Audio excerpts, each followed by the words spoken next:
Lads, how are we all doing? People, it's weird because this fight's happening on a Friday. I was going to say this day week, but it's actually Friday. Next Friday, we have a big fight over in Saudi. What, Zhang versus Parker? On top of everything, that is a big fight. Anything with the word Zilly Zhang is big. That guy is flipping massive. Yeah. But we've got Joshua Ngannou. Yeah. My guy is going to be hosting it. Yeah. And I've got him on here for a little episode of Gman. It's been a couple of months, but we're doing it. We're back on my channel for a change. Yeah. How are you, my man? Good, dude. Good. Obviously, look, thanks for having me on, as always. It's a shame that we're not doing it sort of in person, but it's still good to speak to you. Just busy. You know, it's just been a busy time. And here we are now. I fly out early tomorrow morning. I think 7 o'clock tomorrow morning. Get there. We've already kind of put everyone into a WhatsApp group, the whole team that's going to be there. So Kate Abdo, Ariel Helwani, I think David Hayes on it as well. There's loads of people that are flying out that are going to be working on the show. So look, they're going big. Turkey Al Sheikhs put all this money into it. They're not trying to go small. They're trying to go as big as possible. And I'm just lucky. I feel like sometimes I feel like just so lucky just to be there. Forget working on these events and being backstage, just to be there, front row watching these fights. Just mad. Honestly, it's just a mad experience. I've got a few friends flying out with me as well this time. If someone said to you 6-7 years ago, you'd be in a WhatsApp group with Kate Abdul, David Hay, Errol, what would you have said to that person? I would have said, "You're crazy." In fact, I would have said, when people say that kind of stuff, you're like, "All right, dude, I've got bills to pay. Leave me alone." You don't even take it serious. Especially Ariel Helwani, of all those people you mentioned, Kate, obviously, yeah, cool. David Hay, big fan of his back in the day, cool. But Ariel Helwani is the one where because I remember I sent him a DM 5 years ago or something say, Ariel, I know you don't know who I am, but please, blah, blah, blah, blah. And it's weird because he's messaging me now as we're doing this. Ariel Helwani's message. I'm like, how the fuck have I even got this guy's number? It's a bit surreal, Gman, but ultimately, you strip it all back, just boxing fan that's lucky enough to be at these boxing events. That's the kind of way I play it in my head, just a boxing fan lucky enough to be at these boxing events. And these events over in Saudi are not like your typical boxing event. You only have to look at the trailer. These are, I think you told me that Ngannou Fury was one of the best experiences of your life, just being there. Not one of the Ngannou Fury. And you go there and you want to be a bit hypercritical, right? Because of where the fights are. So you go there thinking, all right, here we go. We've seen it all before. But when you see all the superstar boxers just walking past you, all the names, Evander Holyfield, Mike Tyson, you see them all, everyone you can think of, apart from Floyd, but everyone else is there. You're seeing all these fighters, and you're like, Jesus, and then all the MMA fighters as well. And then they're putting on incredible shows, events. They don't think of it. The one thing that I think we can all agree with fights over here in the UK is that you just go to the fight, you come home. Mm-hmm. And in fact, you go to the main event and you come home. People don't get there for the opening bells at 6 o'clock. Or you go to the fighter who you bought the ticket off fight and you go home. That's it. Yeah, exactly. Whereas the Saudi shows, you want to be there for 6 o'clock or whatever time it's going to start, because they put on concerts. It's all a bit busy and crazy and loud, and the food, and you want to be there. It's incredible. It looks on TV. It looks just like a paradise over there, even in the arena. You're looking at it and you're like, this is not why would anyone? And I love going to the shows in the UK, but you're kind of like, why would you do a show in the UK if you can do it there? Yeah, no, I questioned that to Eddie and Frank, and I was like, look, we've still got to have these shows in the UK. So I'm happy that there are some big shows coming up. So Wardley Clark's looks like it's going to be a decent card. Obviously Jack Catterall, Josh Taylor's a big one, sold out immediately, 13,500. So I think it's important that we still do your bread and butter's big UK shows, right? That's the big, and I think that's where Eddie and Frank are going to have to juggle this properly, because it's all well and good everyone going to Saudi and flying out, and we all like it, and the fighters get paid a bit more money, but your bread and butter is O2 Arena packed, Wembley Stadium packed, AO Arena, Manchester packed, Echo Arena, whatever it is, M&S Bank Arena. All that's what we grew up on. So all the Saudi shows are all well and good, but we need the big UK shows as well. Here's the the catch-22 to that, right? And some people could say it's a good thing, some people say it's a bad thing. We got the likes of Joshua and Fury, Yeah. two biggest fighters in the UK, right? Mm. Potentially, we might not see either of them fight in the UK for a while Ever. because, No, ever. yeah, exactly. Yeah. But that almost doesn't seem right to me. That like, It, they're getting it in Saudi, but they're UK. it doesn't. And my only sort of thing to say, and it's small because 99% of me is like, they should be fighting in the UK. Like 99% of me. And I've said this as well, and I've openly said it. Like Fury versus AJ, it's a travesty that fight doesn't happen in the UK, right? I mean, two UK fighters. And I get it. They're going to make a lot of money in Saudi, but you still make a lot of money fighting at Wembley Stadium. Maybe not the same, but you're still going to make millions, right? The only thing is, we're seeing fights that we wouldn't have seen. Like the cards are ridiculous. Like Nick Ball Vargas. I know we'll get to the card, but Nick Ball Ray Vargas is a headline card for Frank Warren. It's Easy. third on the list. Zhang Parker, that some might have said that they would have squeezed it on pay-per-view. I don't think they would have, but it could have maybe. There's an argument because of what Parker did to Wilder and what Zhang did to Joyce. That's a co-main. So we're getting cards now. That's something we've never really had in the UK, cards. Well, not for a long time anyway. So I'm happy that the fights are in Saudi just because we're getting a fit card. But at the same time, I do want to see fights back in the UK. Yeah, you touched on something. I think it is crazy when you think about it. I mean, you look at the last, well, obviously this card hasn't happened, but the Day of Reckoning, Fury and Ngannou, and you look at the undercards and you think, like, there are fights that aren't even co-main, like Dubois versus Miller, which you wouldn't even, that is a headline act in the O2 Arena, no questions asked. Main event. No questions asked. It's not even, I think it was still on, I think a little bit of it might have been on the free portion show. Yeah. Of the thing. Obviously, Bivol was there. Well, like you must forget that Wilder Parker happened. Look, I know it was a crap fight, but on paper, Wilder Parker. Do you know what I mean? I mean, Agit Kabayel versus Makhmudov.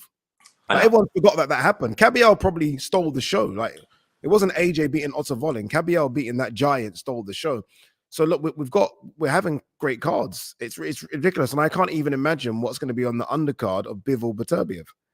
That is going to be. I mean, like you're probably looking at any fighter that's not scheduled to fight now is going to be on that. So Dillian Whyte might be on it, I'm guessing, because he's now back, right? I was going to say that. When obviously you're part of the Zone team, you also have interviewed Frank Warren a couple of times. I was kind of thinking when I was at the Hamza Shearers fight that is it almost like a trial now for these fighters? They're not even looking. Well, they're always looking at world titles, but it's like show my promoter I'm good enough to get on the Saudi show. Where like that seems to be the prize now. It seems to be, right? I mean, there was always this want before with British fighters to fight in America. Yeah. Now the want seems, no, I want that money in Saudi, right? And that's the way. And I guess if you're an older fighter, Dillian Whyte's 35. Dillian Whyte will just be thinking, just give me one big payday and an opportunity to fight someone, Dubois or Hergovich or Jerome Miller or any Bacoli. There's so many names out there. So if you are a fighter right now, it's time to step up. I mean, I see in the comment section someone saying Andy Ruiz. Yeah, look, Andy Ruiz right now, he's back from What's injury. He doing? Huh? What's he doing? I haven't seen from him in over a year now. I heard, I don't know if I can say what actually. I'm not entirely sure without me getting sued. I'll maybe tell you off. I'll tell you off, but I know there's a good reason, and it's not PDs. I will say that before anyone jumps. It's not PDs, but there's a good reason Andy Ruiz isn't fighting yet for his own bank balance. Put it that way, but I'll tell you on a separate one. Sorry, guys. I wish I could, but someone told me in good faith. I think he's the one person who could say, I'm not on PEDs, and everyone would believe him. Yeah. I mean, everyone. And he's also the one person that can put his hand up and get a shot at most of the guys in the top 5. Yeah. Because he's a former world champion. Again, like he's legit, isn't he? I know he's been out of the ring for a long time, but he's got a bit of star power around him, Andy Ruiz, because of the AJ win. He has that win, even though it was years ago, it still lingers, and it has that lingering effect that people are like, "No, I want Andy Ruiz. I want to be." Yeah, I mean, even the fights against Luis Ortiz and Arreola, they weren't great, but he comes to fight. Oh, yeah. He comes to fight. I just feel like maybe all the money came too soon. The hunger died a little bit, as it would do, and he's now trying to rebuild again. But he's still got time to rebuild. Heavyweight division is one where you can go until you're 40. You can. You won't be at your peak, but you can because you don't have to cut weight. No, and that's what I'm saying. You look at fighters and you're thinking like 32 years old and certain weights you're doing 32 years old. Oh, you're only a baby at the heavyweight. You've got loads of time ahead. Yeah, and I mean, and even with the sort of strength and conditioning side around boxing now, I mean, look at Terence Crawford. He's going to be 37. It's He's pound for crazy. pound #1. Do you know what I mean? Canelo's in there, going to be 33, 34. So you look at the top 5 pound for pound, Usyk, Canelo. These are not young kids, Beterbiev. Like, you can keep on going if you live the life. You can. Do you know what I think is crazy? I listened to Hatman say this. I can't remember what video he said it on, but he said he looked at the top 25 of the heavyweight division on BoxRec, and Daniel Dubois was the only guy in his 20s. Everyone else was in their 30s or 40s in Zhang's case. And Really? he said, yeah, he said, you go back to the 1990s. No, Jared Anderson? No, Jared Anderson. I think he's in a spot of hot water as well. But you go back to the 1990s and you had Michael Moore, people like that, and it was like 25. You want to get a move on, son. Yeah. And now it's like 25. He's got loads of time. Yeah. Yeah. That is strange, actually. But what I will say about that, to counter it, the other side, is that when you go look at the 90s, a lot of the heavyweights were washed by 31, 32. They were done by 30. Like, they were literally, it was just hanging on for dear life. Whereas the fighters now, they almost seem, but I mean, the top 5 pound for pound heavyweights are like, for whatever order you're going to do, it's Fury, Usyk, mid 30s, late 30s. AJ's in there, 33. Let's just say Zhang, 40. And whoever you want to pick next. Parker might have an argument. Parker's in his 30s as well. So, yeah, I mean, Ruiz will add to it. Dillian Whyte, whatever you have for him. Hrgovic is now, I think, hit 30. So it's crazy. You're right. But all of them crazy. Old and done, yeah. And you look at Dubois, and people say, like, you know, oh, Dubois is part of this era heavyweights. He's still young enough to be seen as, you know, an up-and-coming fighter. He's I love Dubois, 25. I love this new version of Dubois, and I'm really happy for Don Charles, just because.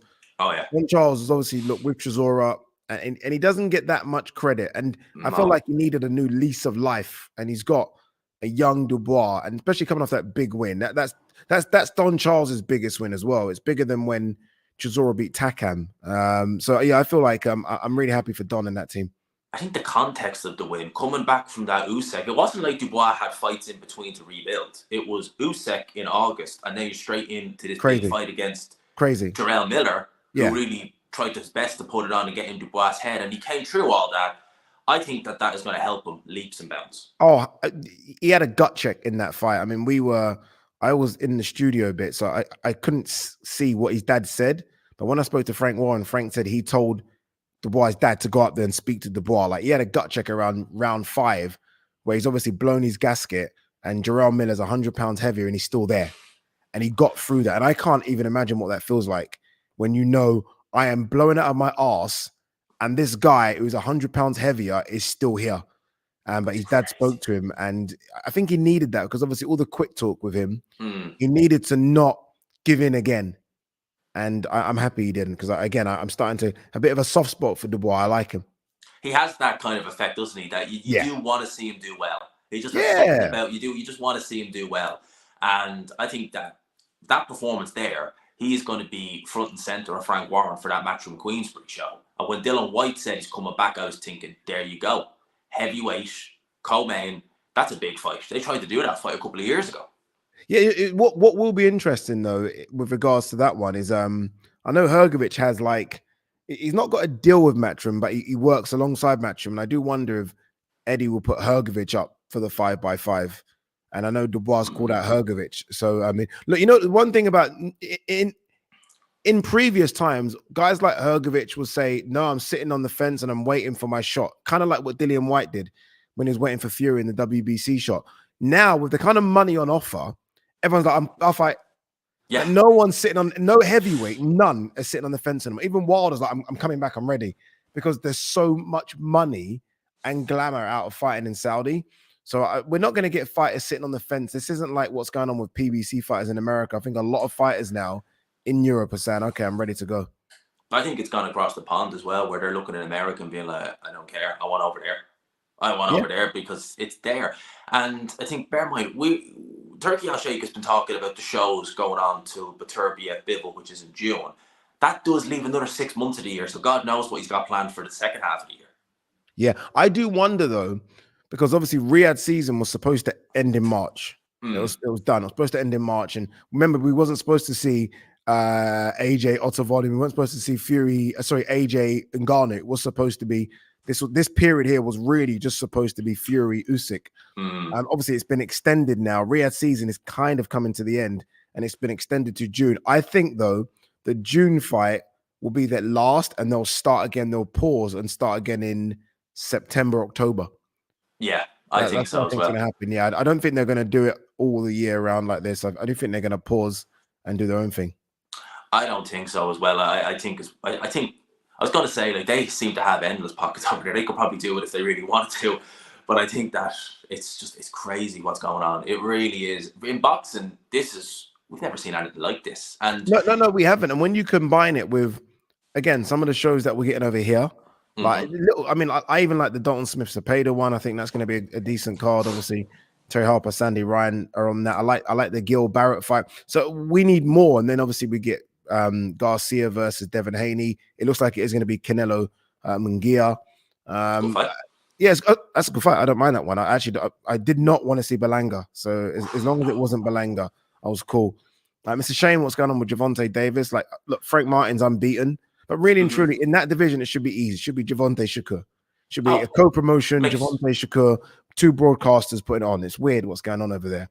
But boxing's in a good space. Like, I know we like to moan as boxing fans, don't we? Like, rubbish, we ain't getting shit. It's not been that bad.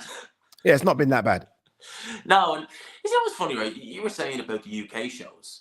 I don't know about you, but I think that we certainly this year between Frank and Eddie, and you can chuck Ben Shalom in, that show coming up at the end of March is good.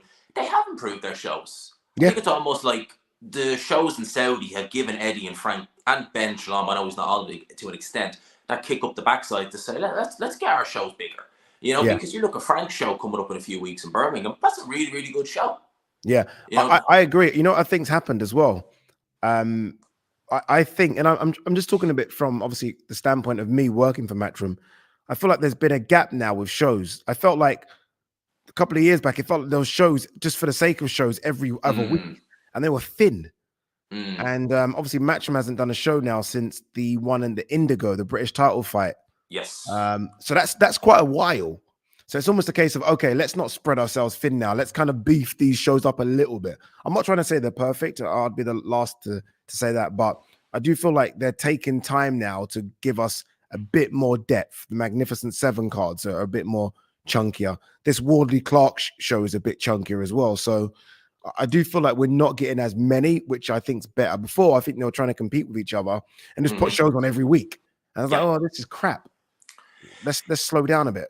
Yeah, you might have one name who you know, and then you've got 4-rounder, 6-rounders of kind of up and coming debutantes, and you're like, not really what we want to be seeing. No, not at all. Not at all. I still think for this small island of ours, we've got too many promoters and broadcasters. Like when you think about it, I mean, there was a show yesterday with Sam Egginton that not many people knew about, right?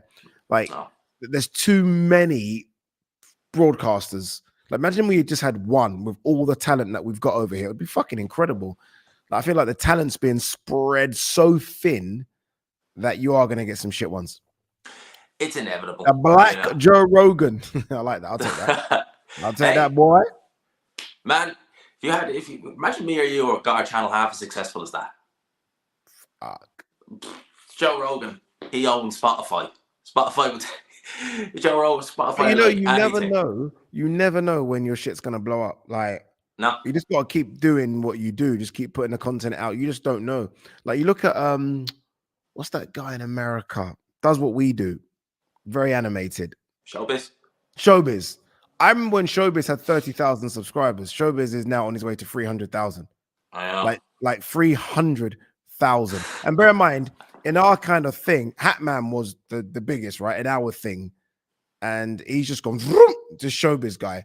Just because sometimes people lean to stuff. So you just don't know. You just got to keep doing what you're doing. Hey, you look at Wade. Wade's another one. Wade's got crazy numbers as well. And we looked at some of his videos at the start. We're doing just a couple of 100 views a video, and it wasn't doing anything. Then it just got to keep on going, man. Keep on going. Enjoy what you do. Sometimes it can get hard, hence why everyone has to take a little time out. But enjoy it. Don't get too serious with it, and who knows when the explosion will come. Things come. It doesn't happen overnight, but it comes. Yeah, exactly. We're both examples of that. But I gotta ask you about this Josh Ngannou fight. This is the Josh Ngannou special, right?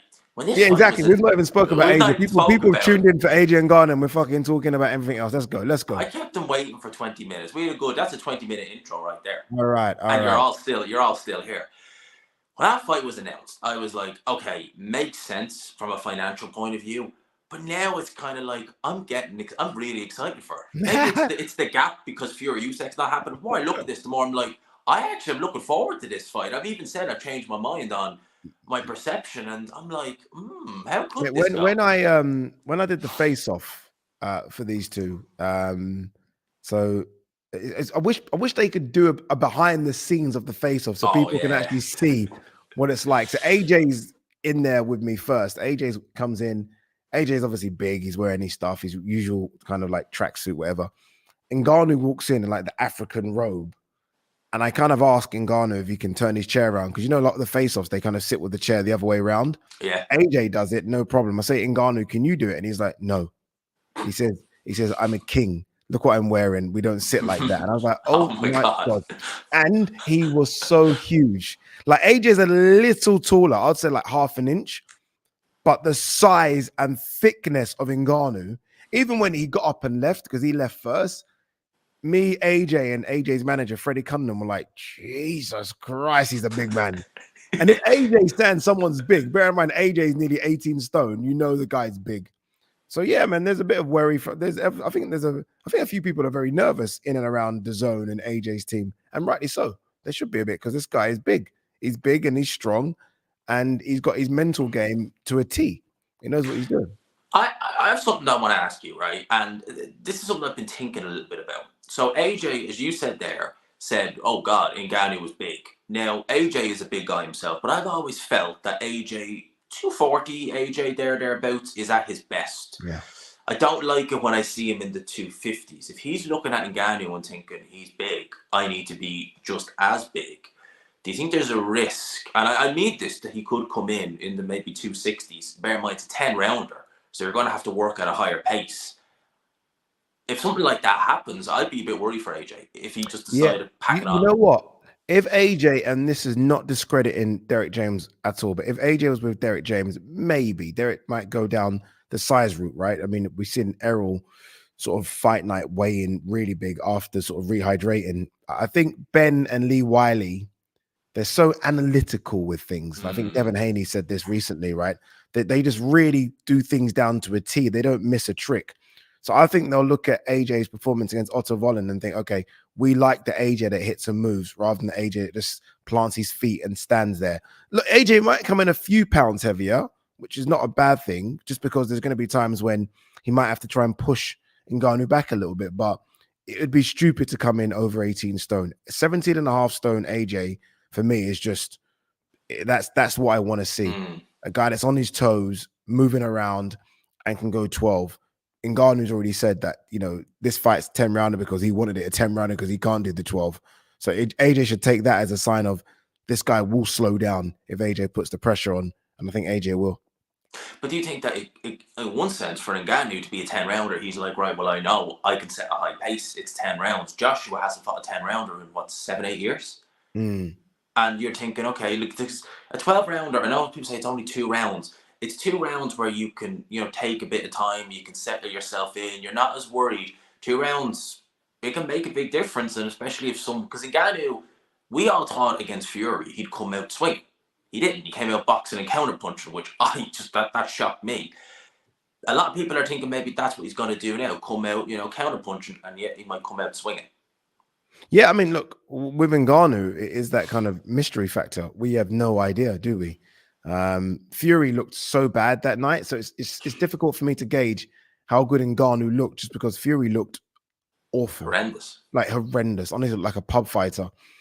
So it's difficult. Whereas AJ is coming off looking good against Otto Vollen. I think this fight plays out, and it should play out how AJ wants it to play out. And that's not discrediting Ngannou at all. It's just a case of I'm always going to go with the guy that's had 40 odd fights compared to the guy that's had 1, right? So AJ should know how to set the pace. The first round is going to be very, very interesting. It's definitely going to be a feel out round. where they just kind of stare at each other and have a look and see what each other's are Mm-hmm. doing. But then the bombs are going to be thrown. And let's see, because if that Ngannou catches AJ square on the chin, he might knock him out. It's just a fact. Guys that are 270, 280 pounds hitting you're going to have a problem. That's not a case of AJ's got a bad chin. It's just that you're not supposed to get hit by a guy that weighs 280 pounds. That's just how it is. I can swing like that. Ngannou was 280 pounds. He was able to bully Fury in there. AJ is a very physically strong guy. One Very second. physically strong. Sorry. 1 second. Top Super 7 says Fury did not look bad. Enough of that. Are you, what? What? If that's not him looking bad, I'd hate to see. Yeah, really exactly. bad. That's not Fury looking bad. I need to know what Fury looking bad is, because I've watched Fury since the get-go. And that's that was Fury looking bad. That was Fury in there against a guy that has never had a professional boxing match in his life. He looked really bad. That's not a dig at Fury. It's just it is what it was. Fury looked bad, had a bad night. No, he was Fury as much as ever before. No, that was not Fury. No, he wasn't. But no, go and watch Fury Klitschko. Go and watch Fury Wilder 2. Like that wasn't Tyson Fury. Maybe Fury's aged a lot. Maybe he himself has not lived the life in between fights, but we've seen a lot better Furies than that. Yeah, if Fury turned up against Klitschko or Wilder, well, we wouldn't even be talking about Fury. No, he's not winning that fight. About him. Like you said, remember when Fury went over to Dusseldorf and got knocked out? Yeah, that Fury just wasn't good enough. Unfortunately, he looked bad. His jab looked bad. His right hand was awful. He couldn't move. Bad. His legs look bad because he's got, and like we always laugh about Fury and that kind of tire around his belly, like extra bit of weight, and he's always got away with it. But you can't get away with it all the time. He looked like his body shape looked awful, and look, he's never going to be body beautiful. But we've seen him in better condition than that. That was awful. I'll talk about Fury in a wee sec, but going back to what I was saying, Joshua physically very strong. But Ngannou, I reckon, will be stronger. And I don't think Joshua's ever had that. He was even able to bully Klitschko up close. Don't underestimate how someone just being physically stronger than you can have an effect. I talked about Shannon Briggs when he fought Lennox Lewis. Briggs lightened Lewis up early on, said it was like hitting a brick wall. I just couldn't match his strength. Yeah. No, look, I've been lucky enough to have been a big fan of Ngannou for a few years, watching him in the UFC, where he's very intimidating. He's just bigger and stronger than everyone. And AJ will know that. Like AJ is not silly. He'll know that in terms of, because AJ always likes to do the intimidating thing, doesn't he? Like, especially at the weigh-ins, he likes to kind of say a few words, stare you down. Ain't gonna work against Francis Ngannou. AJ likes to kind of impose himself in the ring as well, because he normally is the bigger guy. Not always the taller guy, but he normally is the bigger guy, right? All the muscles, right? Ain't gonna work this time. But this is a boxing match. This isn't a wrestling match. This isn't MMA. This isn't jiu-jitsu. This is boxing. AJ is the better boxer, and he needs to just, it might be boring. AJ might grind out a very boring 10-round decision, but he just needs to box here and not try and impress the audience, really. Just get the win and run away. I don't get the impression that he's looking to impress necessarily. I get the impression that he sees Ngannou, he sees this fight, and it's like, right. Now, I know when you filmed that face-off, it was before Fury Usyk got pushed back. I think he sees this as just one stop on the way to another title shot. You know, though, he should impress, and the reason I say he should is because, and I'm going to put this to him when I get to Saudi. He called this a gimmick fight. He's like, and I was like, do you consider Ngannou your level, like from a boxing standpoint? He was like, kind of no. And I'm like, well, if you dismiss someone like that, I'm sorry, you can't get in the ring and then start running away and jab and hold and move. You got to make this look like a gimmick fight. If this was a gimmick fight, make it look like a gimmick fight. Let's see what you should do. So look, we'll see. But Ngannou is a bit of a problem, and I'm happy because look, Gman, you're boxing through and through. I'm happy that you've kind of switched a bit as well, because I feel like this is a problem. Like when you watch Ngannou, you don't look at him and think this is the guy that's had 2 pro fights or 8 pro fights. You look at him and think, oh, this guy looks like a very seasoned heavyweight.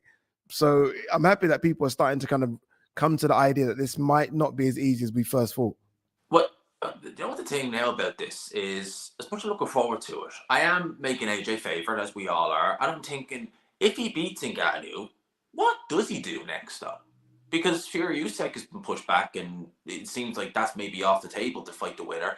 Does Joshua just staying active, or what do you think he should do if he beats Ngannou, or if it's hey, who knows? It could be a really competitive fight. They could run it back. So wait, if No, Joshua beats Ngannou, does Ngannou stay? yeah. Yeah, yeah. I don't see a problem in losing to AJ. It's the way he loses, right? Like, I mean, look, he's almost won in a loss against Fury. Mm-hmm. Like, his stock hasn't gone down one bit. You know, like you don't normally just lose and then roll into another mega multi-million-dollar fight. So it depends how he loses. If it's a close one like it was against Fury, then I guess you go down the ladder a bit more, right? Wilder, maybe you fight the winner of Zhang Parker. All these people will want to fight Ngannou, and Ngannou will want to fight them as well. I mean, Ngannou's no spring chicken. This is a guy No. that's in his late 30s, right? So he knows he wants to kind of cash in, make as much money as possible. And there's way more money in boxing than there will be in the PFL, unless there's some sort of deal that Turkey can do with Dana White, where John Jones fights Ngannou in Saudi. If not, it's going to be just him standing boxing for the foreseeable future. And because he's endeared himself to the Saudis, I'm sure the Saudis would happily put on him against Wilder, him against Parker, even maybe a lower name in the heavyweight division, him against Dillian Whyte. You know, yes and no. Because when I spoke to Turkey, when we sat down and done that interview, he's smart. There isn't just a case of throwing money away to go. Like, he spoke about Wilder, and he said, like, what he basically kind of just said that Wilder's body looked awful. Like, he dismissed the idea of Wilder just coming back and earning a check. Like, you've got to warrant it.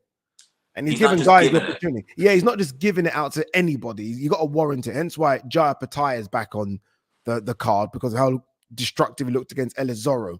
There's other names as well. So I don't know. It isn't just a case of you lose, but you're still going to get an opportunity because the Saudis have a lot of money. No. I think they want the best over there. And I think it's a case of winner stays on, and the other guys that lose maybe have to kind of get a big win in America or the UK and then come back. That's what it seems like. Or maybe the nature of the loss, like in Ghana, a really close fight where people are like, well, I wasn't expecting that. Yes, exactly. Where you maybe stepped up, where you're the big underdog and you've stepped up but if you're a favorite like Wilder and you get smoked, I do think it's not the easiest route back as we maybe think it is. Just want to read out that real quick. Gman, hey, Ade, not going to lie, although I totally love the Ngannou story, just bring that back there. I'm sorry, but for the sake of boxing, AJ needs to knock him the F out. If he's not knocked out, it don't count. Thank you for the 10 quid, mate. What do you think? You make it awesome. That's a big one. If it's not a knockout, it don't count. Yeah, firstly, thank you as well for the that's always I haven't done one of these for ages, so when people give out forget. Yeah, it's incredible that people do that. Yeah, I think so. I mean, if AJ puts him down and hurts him, I think we'll give AJ a lot of credit as well. I don't think it has to be a knockout. Look, that's the cherry on top, right? But if AJ kind of batters him and bruises him and hurts him a lot, then I think we'll still give AJ a lot of credit for that. But we'll see. We'll see how it plays out. Not long to go either. I mean, what we got now? 6 days? 6 days. 6 days. On Monday, it's the Grand Arrivals, which I'm doing with Barry Jones and Darren Barker. We're doing it from this Coliseum. There's like this crazy. I saw the images. Let me see if I can get the image up that they sent me. So you tell guys me, you're in Riyadh, right, for Fight Week. Tell me, you'd have to go to the Grand Prix because it's in the same city, isn't it? Now? Is it? Oh, interesting. I should. So I don't know if you guys can see this. Okay, wait. Where's the camera? Can you guys see that? Yeah. So it's going to happen. Yeah, so they're going. Yeah. Oh, boy. Yeah, that's like some inside information there. That's what we're doing. They're doing it some like Coliseum, dude. And like, what the fuck? So we have to get there Sunday afternoon, do a little prep, and then Monday, Grand Arrivals in a Coliseum. Bloody hell. They don't mess around over there. It is lit. They don't mess around. Between the promos, the fights, the Coliseums, the event. I mean, I'll never forget that ring coming out of the ground for Fury and Ngannou. Yeah, I wonder what it's going to be like for A. I wonder what they're going to do for that. Because obviously, the Fury and Ngannou one, that was in a separate arena to the undercard. The undercard had a normal kind of arena, and then the Fury and Ngannou one was something different. So it's going to be interesting to see if AJ and Ngannou somehow separated from the rest of the card. Probably won't be, but I don't know. Should be. Oh, man. I'm looking forward to the whole card. And we got to talk about the Gman, Zhang versus Parker. But man, when I look at that fight and I look at that story, right, it's bizarre in a way because Joe Joyce goes and beats Joseph Parker cleaner than anyone's beaten him in September 2022. He then goes and gets beat by Zhilei Zhang twice. Joe Parker comes and defeats Deontay Wilder. Now they're meeting in Saudi Arabia. Arguably, some would have Joe Parker as the favourite, and Joe Joyce. So I've seen someone have Joe Parker as the favourite, and Joe Joyce, the guy who started all this, who beat Joseph Parker, is fighting in Birmingham. Not even in the main event. It's just how does that happen? That there is just boxing. That sums up the sport where don't get too high of your highs, don't get too low of your lows. And we as fans need to take that advice as well when we speak about fighters. Like, because most times when a fighter loses, they're done. Oh yeah. Like Joe Joyce, before the Zhang fights, was going to go and bash up AJ. People were talking about him for Wilder, and he was going to fight Fury. And all of a sudden, as you say, his next fight is against, is it Cash Ali? Cash Ali. And you got Joe Joyce, and you got Joseph Parker, who Joe Joyce, as you say, bashed up. It is now an argument can be made to say top 6 heavyweight fighting Zhilei Zhang, making millions in what really people said is the fight of the night. No disrespect, no disrespect to AJ and Ngannou. Mate, it's an incredible story. And you know what?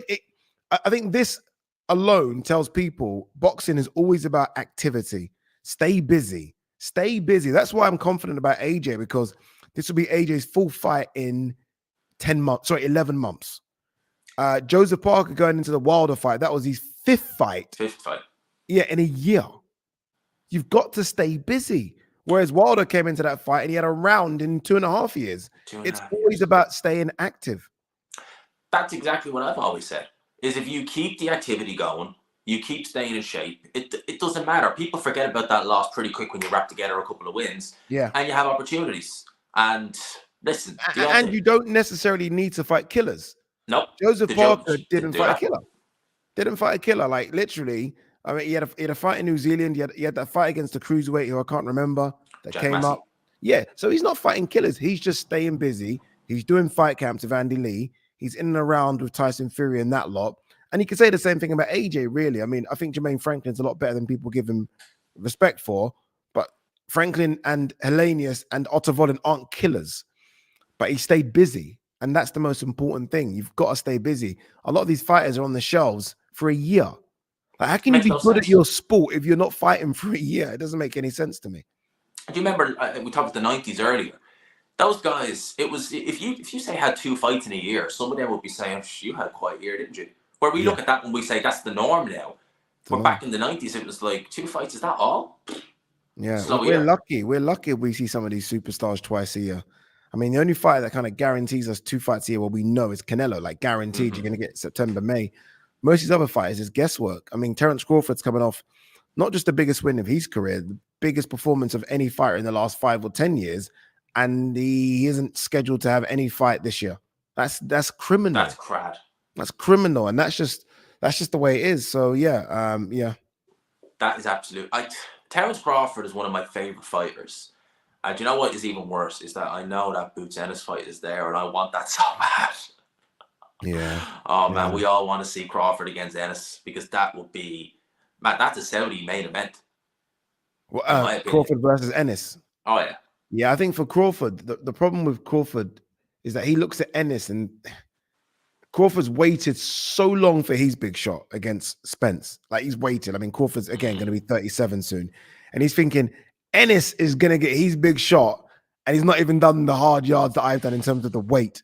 So I feel like boxers get like that, don't they? Where they become like they own the sport. Like, I'm not giving him his shot when I waited for my a bit like Froch Groves.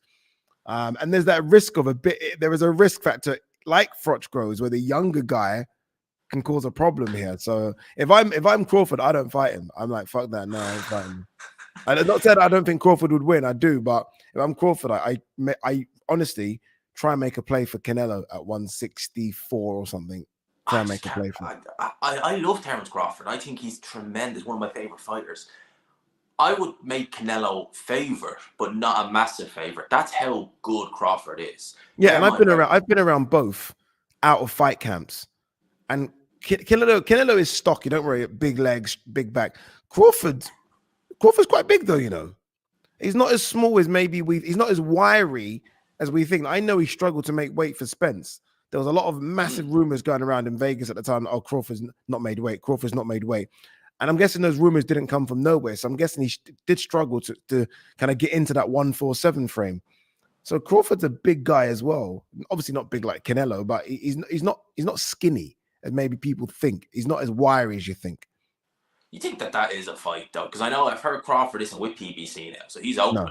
Do you think that is a fight that the zone people from Canelo's team are going to think, you know what, he'll be out of the ring a year, he's getting any younger. Let's do it. Let's do it for September. 100. I mean, if you're Canelo, I mean, obviously, look, it looks like it is going to be Munguia, May 5th. You're looking at that September fight, and would you fight Benavidez or would you fight Crawford?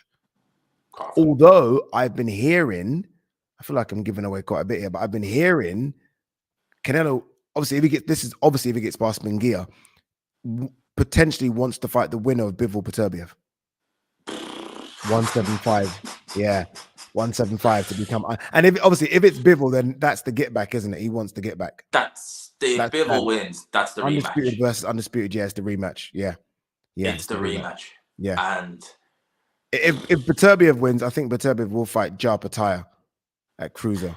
And if you think of it like this, light heavy is so thin on the ground. Someone like Canelo could go up there and have no problem picking up a title. Yeah. Yeah. So, I mean, that's a super fight. Undisputed versus undisputed. Obviously, Bivol's got work to do, but that, I think, so if you're Canelo, you're probably thinking just no plans yet for September because anything could happen. Crawford, it could be Benavidez, it could be Bivol. But those are all great options. Munguia is, as much as I would love Benavidez, is still a massive fight. Like for Mex, that's a flipping massive fight. That's going to do serious views. Oh my Lord, enormous views. Like millions. Like doesn't really happen anymore because obviously everyone illegally streams. A million's difficult, but that will get up there towards that 700,000 a minute. Oh yeah, they've got two different Mexican fan bases. Like it's quite strange. But when you're at these events, like Munguia's obviously never done pay-per-view, but he's got like a hardcore Mexican fan base. Whereas Canelo, obviously, because of the longevity, he's got a lot of casual Mexicans that have drawn into him. So it's a big fight. Am I right in thinking Munguia has done a stadium fight in the past? I think he did one in 2020, early 2020. I think when he fought Spike O'Sullivan, that might have been in a smallish stadium. So that's 4 years ago. Munguia is known. Yeah. And I think that fight, Oscar versus Eddie. Yeah, there's a bit of that, isn't it? Mate, Canelo versus Oscar. Remember, they don't get on at all. They don't get on at all. It'd almost be a bit like, you know, when Oscar retired and he kept on putting these fighters in against Floyd. Yeah. Like when he put Mosley in, like, come on, Mosley. So it'd almost be a bit like that now again, where he's now trying to find fighters to beat Canelo, which is crazy, but that's what's going to happen. But look, let's hope we get that again. If we get that, say we do get that fight, Munguia, Canelo, and they're saying it's close. 2 weeks later, we get Usyk Fury. I know, that's crazy. That's ridiculous, dude. That's a run. That's a ridiculous run. I was saying that there's not a month up until June that we don't have a massive fight. And I don't mean just that, I mean a massive fight. Right? Because next month, obviously, we have Haney Garcia. Press conference last week was interesting. That's going to be the word. I watched Akin Barak interview Ryan after they did the press conference, and he went on that passionate rant about making weight and stuff like that. Oh, everyone kind of looking at him like, "Whoa, he is taking this." I don't know. Ryan just seems a bit all over the place lately. You know what though? I said this in my video the other day. Like I've been fortunate enough to have been like round with Ryan. Like so after his fights, everyone goes to like eat and have a drink. I'm drinking there, not. And he's like that. He's kind of like a bit like jittery, up and down. So I just think that's him. But I think maybe that's kind of him. And I almost feel like he's playing a bit of a role here, like trying to create drama and talking points. Because when I spoke to Ak about it, Ak was like, "No, he's good." I'm like, "You sure, dude?" Because he looks a bit like like is everything going on? But no, he's good. They said he's good. So I don't know, man. I don't know. Look, Haney wins for me anyway, regardless of how Ryan is or not. Haney wins, but at least Ryan's fighting these guys. Exactly. At least he's going in against these guys. Like win or lose, he's making money and he's going in. the same can't be said about a lot of other fighters. No, and look at there you go, gentlemen. What's next for Errol Spence? I don't know. Retirement. And do you think Wilder can pull the trigger again? I would say no to that. Great question, man. Put that question up again so we can have it up. I would say That's no. a great question. The I'd Errol say Spence no. one's a great one because I have absolutely no idea what's going on with Errol. I mean, in an ideal world, Errol goes to 154 and maybe he waits to see who wins between Tim Tszyu and Furman and fights the winner of that potentially. Look, you know, the thing is, Errol, obviously, look, we know there's been a bad eye, but it's only one defeat, man. Like, we're too quick to say fighters are done. Just one defeat. It's only one defeat, but he took a beating in that fight. He did, but this is boxing. And we've seen fighters. Look, you just mentioned it 10 minutes ago. Look at the beating Joseph Parker took against Joe Joyce. That's a great point. He took a beat. He took a Hail Mary beating in the last few rounds. And a big Joe Joyce hammering him down. So what I like that Errol's done is taking time out. Obviously, he's just chilled, taking time out. He's now back in training. So he's obviously training for someone and something, but I don't know. I think the second question is a great one because that trigger, Wilder did try to throw it. Timing was just off. And timing was off because he's, again, not done anything for a couple of years. But I don't know if that Wilder still exists because he's seems happy with life now. He does. He seems like at one point he was that fighter who just was angry and he just wanted knockouts. He talked about that. That fighter seems gone mentally. It just seems like, you know, I'm happy, I'm positive, I'm loving light, and it's like loving light and pulling the trigger, that just don't work. Yeah, it doesn't. And I guess that's where Malik Scott's got to come in. Malik Scott's got to find this angry Wilder again. And if you're Malik, sometimes you just got to sit down with Wilder and say, look, dude, do you know how much money we've missed? Because it was supposed to be Wilder versus AJ. It was done. It was signed. It was done. It was happening. So like, dude, can you just get angry, please? Can you fucking turn into Incredible Hulk again and just do something? Because we're missing out on a lot of millions here. Scott comes across as a very kind of like Wilder almost, and just the kind of, yeah, buddy, I'm going through he needs a John Fury in there to really get him angry. He needs someone. Like, obviously, the late, great Emmanuel Stewart would have slapped him in that corner. Wake up. Like, what are you doing? Wake up. Sometimes you need some of the old school trainers, Nazim Richardson, like old school trainers that just don't take no crap. Yeah, I'm not trying to be your friend. We're just trying to get the job done. Exactly that. If you lose the trigger, I don't think he's going to get it back. I'd love to see it, but I don't think we do. But saying that, you're right. I mean, we've seen so many fighters in the past. Vladimir Klitschko didn't pull the trigger against Tyson Fury, couldn't pull the trigger. He kind of got it back a little bit against AJ, so he did pull the trigger there. Remember Shane Mosley towards the end, got into spots, just could not pull the trigger. Like, the guy's in front of him, but he's almost worried about what's coming back. So it was always jittery with his punches. So, yeah, I don't know, man. I think Wilder is... this is the thing. I always loved watching Wilder, because it was always that excitement. That doesn't seem to be there anymore. No. So I don't know. If he comes back, he comes back. But I think another L will come, and it might come against someone we don't even expect. Yeah, no, you're right. You're right. When I sat down with him, I said, did you miss boxing like we missed you? And he's like, no, didn't miss boxing. And I was like, oh, didn't expect the answer. I was like, okay. If you don't miss the sport, then maybe it ain't for you. And if you don't miss boxing, boxing's too dangerous a sport just to like dip your toes in and out. You've got to be either fully in or not. And once a fighter starts, like Golovkin towards the end, like, you know, not fighting, like kind of pity-patting around, once they start doing that, they're kind of done. They've checked out mentally. Yeah, you know, you see it in other sports. You know, it's football as well. You know, like I'm going to play in this division because it's slower paced than this. They've checked out. I'm Premier League, but I'm going to Serie A. You've checked out. That's why I love Canelo. And I know some will say he copied the Mayweather blueprint of fighting September, May. But Canelo, for 100% the richest boxer fighting right now, right? One of the richest behind Floyd, maybe one of the richest ever. This guy still has this hunger to fight. And I know there's the talk of Benavidez, and it could be a duck, right? It could be. I agree. But he guarantees you September, May. It's incredible. Was he had 60 fights? He just guarantees you that.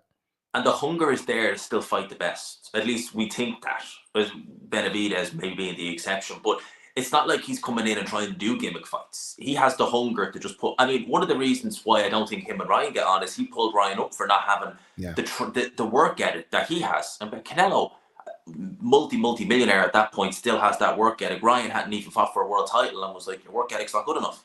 Yeah, and even say it isn't Benavidez, right? It's not going to be Benavidez.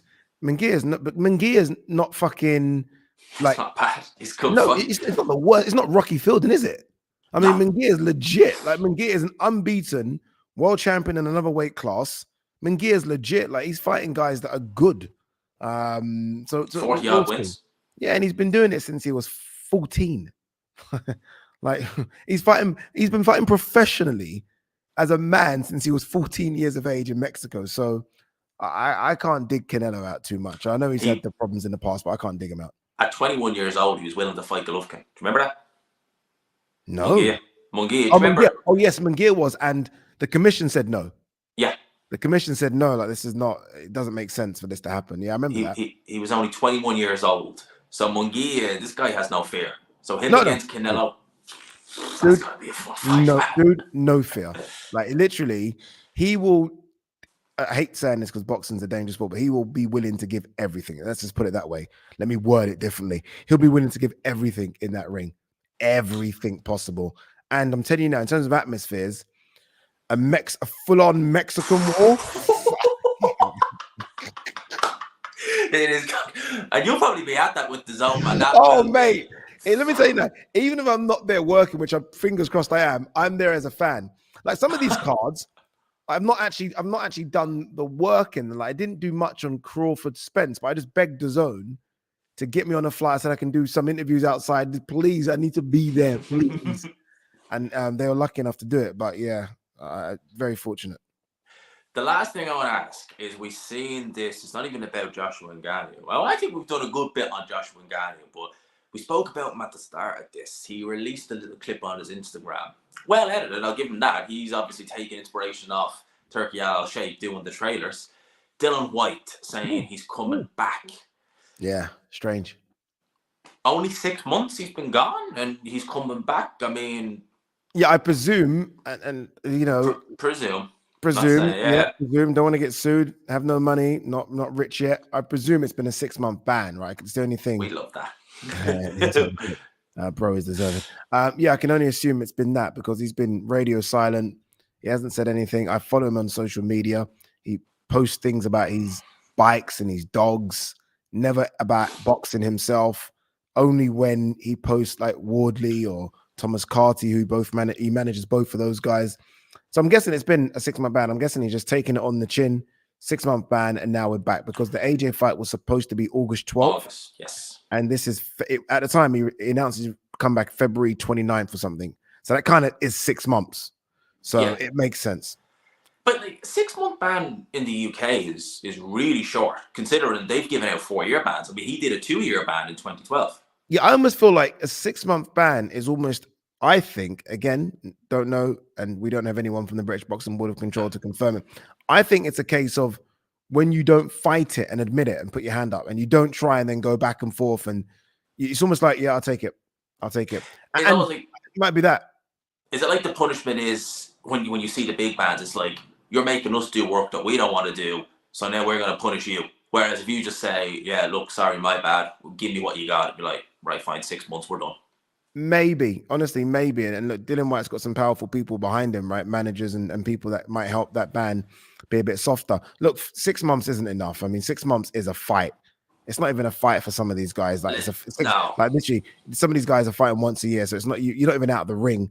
I mean, we have an incident in football where Paul Pogba's got 4 years for elevated levels of testosterone. He got 4 years. Paul Pogba, one of the biggest names in football. And fighters are getting 6 months, a year, 2. It really should be lifetime ban, but we know this sport's the wild, wild west, so I don't expect anything. Nothing surprises me or shocks me when fighters come back, don't get banned. Nothing shocks me, so no. But you ever hear the saying a tree is known by its fruits? Dillian Whyte, this isn't his first issue. Yeah. And you look and think, like, say he gets on the Saudi show, say he fights, say Hrgovic, right? You're going to be looking at that thinking, like, is he clean? Is he? Because it's like Miller. You're known by your fruits. If it was a once-off and you could kind of say, look, whatever happened, you'd say, fine. I think he's had it in kickboxing. He's had one in 2012. Rivas, now this, you're kind of like, oh, what's going on? Yeah, no, it's incredible. And I forgot about the one in kickboxing. One of them was one of them for like Jacked 3D Jack or something. 3D. Jacked Yeah, that 3D or was something. exactly Yeah. the thing. Yeah, it's just yeah, it's a tough. It's not even a tough one. It's just what are you gonna do? I mean, what are you gonna until boxing gets a world governing body? It's the fucking wild west. I mean, anyone can be a boxing manager. Um, anyone really can be a promoter. Like you, as much as I love the sport and I work in it, it is the wild west. Honestly, it's a crazy sport. It's actually crazy. It, Um, it has it, very little regulation. In America, states do different things and yeah. regulate different things. It's crazy. Honestly, it's crazy. Wasn't there an Olympic, I forget what she was she a swimmer or something, and it was marijuana? Gone from, I think it was the Olympic, gone. No, that was a sprinter. Sprinter, That was a marijuana. sprinter, an American sprinter. Yeah, marijuana, and she got pulled from the Olympics. Shikari Richardson, her name That is. was it. Yeah. But So something like, that's what I'm saying. They don't play. I'd love to see. I'd love someone who regulates athletics, to come and look at boxing. I think they would literally leave in about 10 minutes. They'd look at the and think no, because they don't fuck about with the bands. In the bands in sprinting, bear in mind you're not hitting anyone. You're running straight for 100 meters. They are 4 years, 2 years, lifetime. They don't muck about, and and you're not that's your hitting prime gone. anyone. Yeah, you're not hitting anyone, and I'm talking like the top of the top. So it's not like if you're a big name and you get caught, you get 6 months because you're a big name. No, you get 4 years and you're done. That's it. They must look at boxing and think, fucking hell, I like don't. it's a free for all. I love that analogy you use. Like someone who does do the drug testing for athletics comes in and is like, "How bad can boxing be?" They must just come in, eyes all of a sudden. And bear in mind, if they didn't know what they were looking at, they'll think, okay, boxing. They'll probably think boxing must be the strictest because it's the dangerous. It's the most dangerous. I bet this is so strict. And they come in and think, wait a minute, What?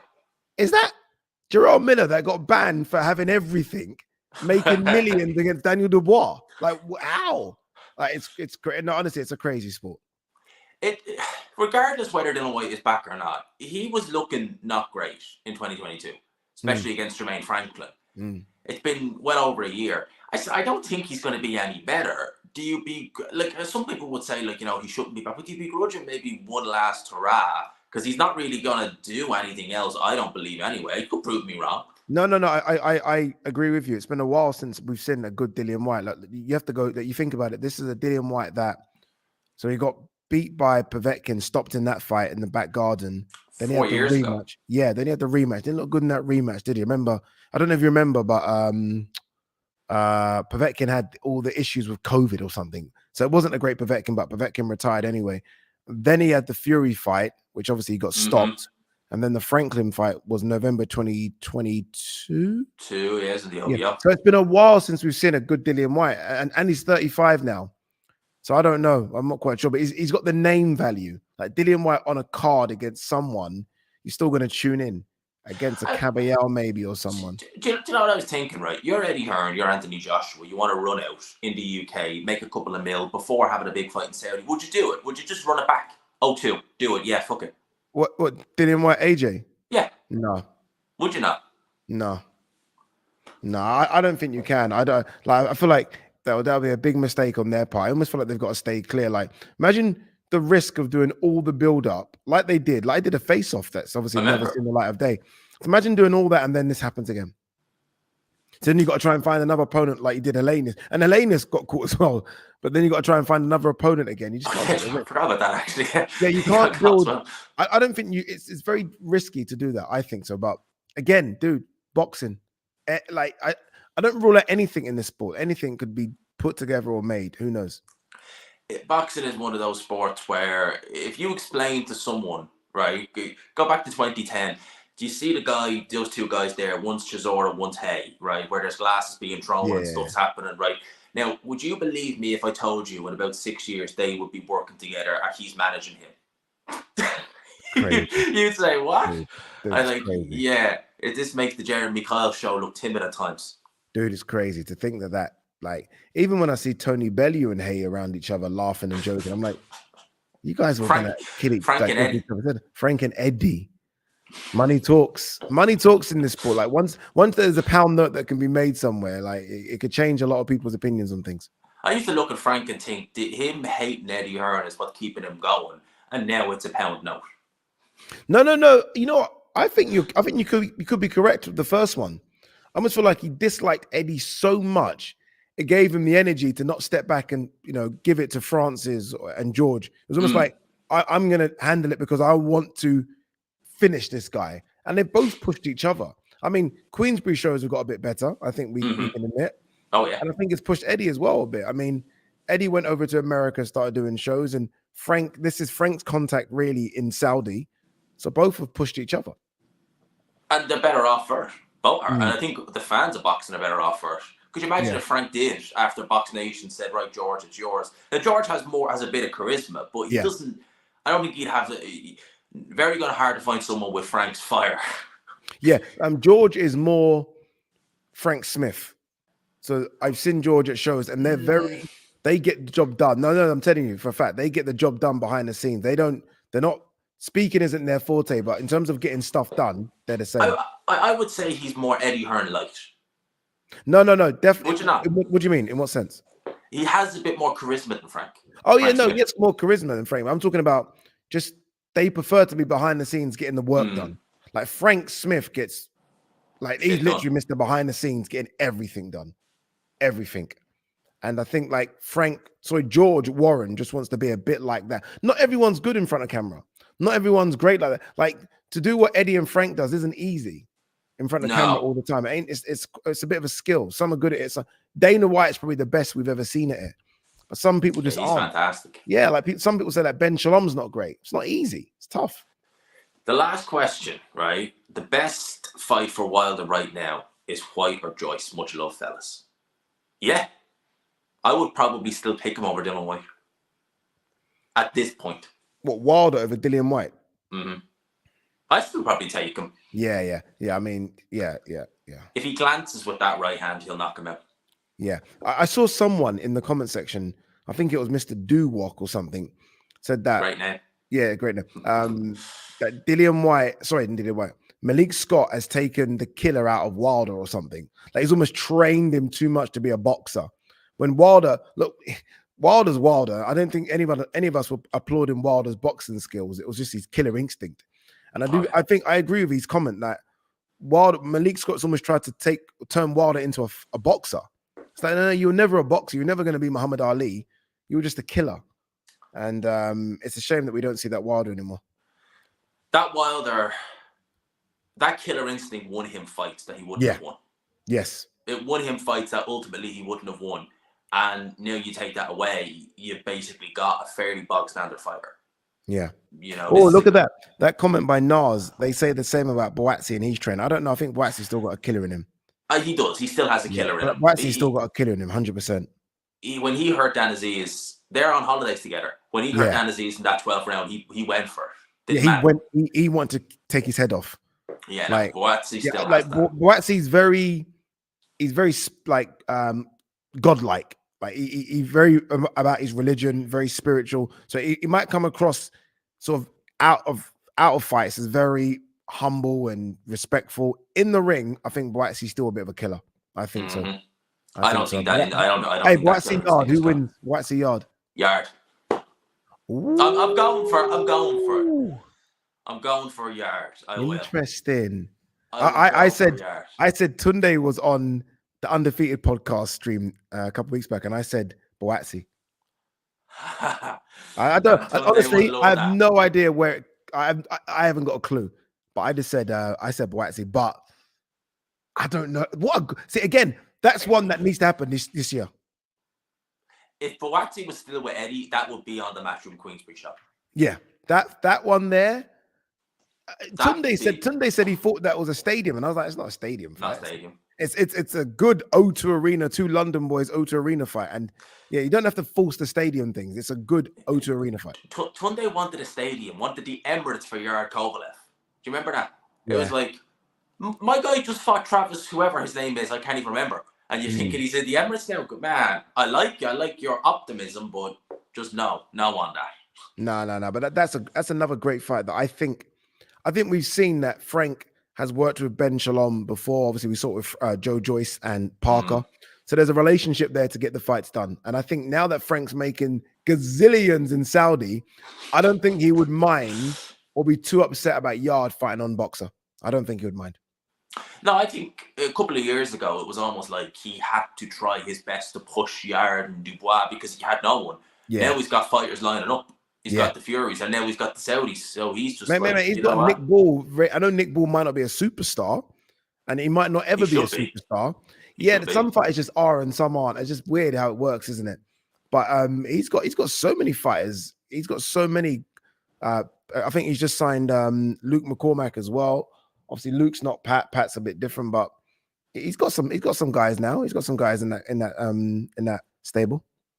You know, the British boxing scene, it's not what it was a couple of years ago, but when we look at it on the whole and we talk about it here, it's not bad. It's not in the it's not bad, but we did, I think maybe, I stand to be corrected, but I do think about 7 years ago we had like 13 world champions. 3. Yeah. Is there 3 now? Who are the 3? Fury, 100, yeah. I think I seen a stat where it said there was 3. I'm trying to think who the other ones were. But who the hell are the 3 world champions? Oh yeah, Joe Cordina, yeah. And Lee Wood's vacated. Lee Wood, is he still? Yeah, I was going to say he's vacated. Remember, Komatov's fighting Ray Ford tonight. Komatov's fighting Ray Ford tonight. I wonder when that came out, was Sonny Edwards still champion? Because it might have been in December. Because Sonny was obviously Nick Ball. Is Nick Ball not? He's fighting for the WBC title. Nick Ball. He's challenger for it, but he's not champion. Wait. Who the hell? Yeah. You're making me go through all the weight classes in my head very quickly. I stopped and think of myself now. I'm scratching my head. I'm like, who's the third one? Because you've got Cordini, you've got Fury. That's it. It must have been when Sonny was champion, that article. Oh, yes, no. Chris Billum Smith. Smith. Yeah. There you go. Bloody hell. We are thin. That's how forgettable Billum Smith's reign has been. Oh, God. How thin is that? Do you think back to a couple of years ago? Callum Smith, Billy Joe Saunders, Anthony Joshua, Lawrence Okoli, Josh Taylor. We had so many, dude. You had loads, and now it's like even in the lighter weights. Josh Warrington was a world champion. Carl Frampton, God, Lee Selby, and people like that. And you're like, literally, we had so many, like literally all the weight classes. Bloody hell!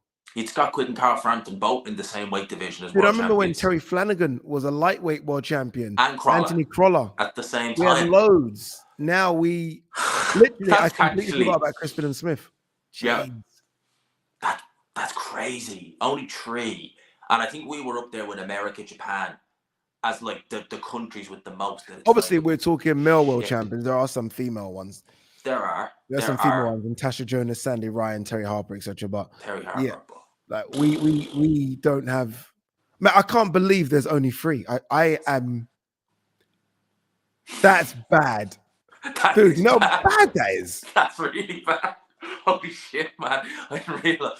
It's only when you say it, you're like, yeah, it is actually 3 world champions out of God knows how many thousand fighters there is in the UK.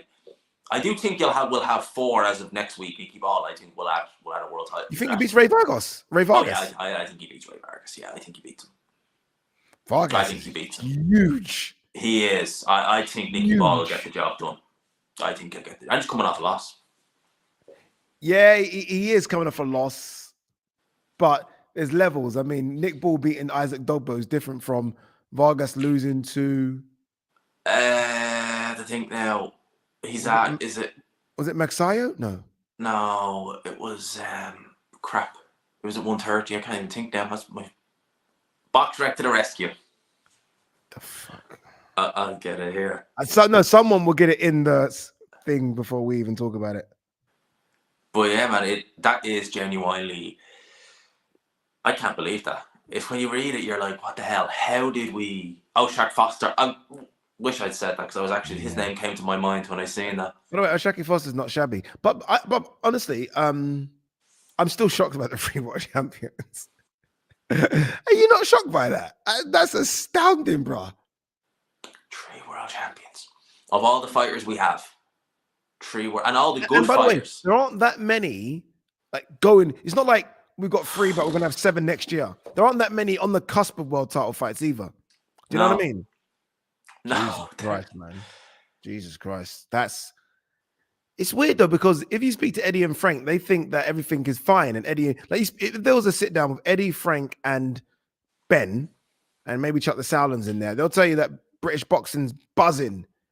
So it isn't a case of just having world champions. It's a case of having really, like, hey, Bellew wasn't a world title fight, but it meant so much. So I don't know. It's weird, but yeah, that's slim pickings. That's really. Cordina's fighting, isn't he? Kakache on the undercard of. Yeah, good fighter, Kakache. He's fighting him on the undercard of Fury. Yeah. Yeah, they had to push that back, but... Man, and I think William Smith's fighting Riakpo. Well, at least they'll keep it in the UK with that. Yeah, they should both stay away from Jao Pattaya. Stay away. Oh, yeah, like, stay away. Like, don't accept, even if it's millions, no. Let us have at least one of the titles in here. Yeah. That is a crazy stat. Yeah. It's weird with Okoli, isn't it? Like, I know we need to end this soon, right? But it's weird with Okoli how just vanished Lawrence after that defeat. Just vanished. Strange. He's made questionable decisions, and listen, I'm always pro fighter, but what Eddie Hearn did for him, how much he's done, and for him to kind of burn bridges like that, and Eddie Hearn, look, all he had to do was wait, and Eddie Hearn got in good with the Saudis. He could be fighting on Joshua undercards. Yeah. It's just, it's a sad thing, isn't it? Sometimes you just don't know what goes on behind the scenes. But you're right, in terms of timing, it's bad timing for Lawrence. You lose your world title, and then and Lawrence is based out there as well. Lawrence is obviously in Dubai, so he's not too far away from Saudi. So that would have been perfect for him. Do you know what I mean? It's just sometimes you just miss it out, don't you? Sometimes people react too quickly and they don't think of the long road. They just think, I see money there, I'm going to take it regardless of the consequences. And then you stop and you look and you think, oh shit, if only I'd waited. Yeah. That's it. You just summed it up perfectly. Sometimes there has to be a bit of patience, but I don't know, man. I don't know. They're not just, remember, they've not just left. There's clearly something going on behind the scenes. They didn't just leave Matchroom. They left 258 management as well. AJ's thing. Yeah, they did. Yeah, so maybe they just weren't happy with everything. Maybe they wanted to control their own careers. It's a short career. Get control of it if you can. Even though you might make a mistake, get control of it if you can. Like, if you're Boatsi right now, you're probably thinking you made the right decision now. Obviously, 2 months ago, no. But we'll see. We'll see how it all plays out. We'll see how it plays out. But, mate, that was the quickest hour for a while. It flew in. Hour and 10. Hour and 10. It was like what? I'm gonna pack. These are the my easy stuff things. Ready. These are the easiest ones to do. It just goes like that. Yeah, these are easy. You know what? It's because you're just talking boxing, aren't you? We're not talking politics or fucking, what's going on in countries where wars shouldn't be happening. We're just talking boxing. We're just talking boxing. We all love boxing. We're all fans, and we're all looking forward to Joshua versus Ngannou this week. But mate, I will let you pack because, as you said, you're flying out tomorrow. I am. I leave to the airport. I leave for the airport at 5 a.m. My flight's at 9:30. Heathrow. Yes. Lovely. Heathrow. Yeah. Nice one. But lads, I appreciate you being on, and lads, I appreciate you all locking in. Lads, I'll leave it there. Peace and love. Peace and love.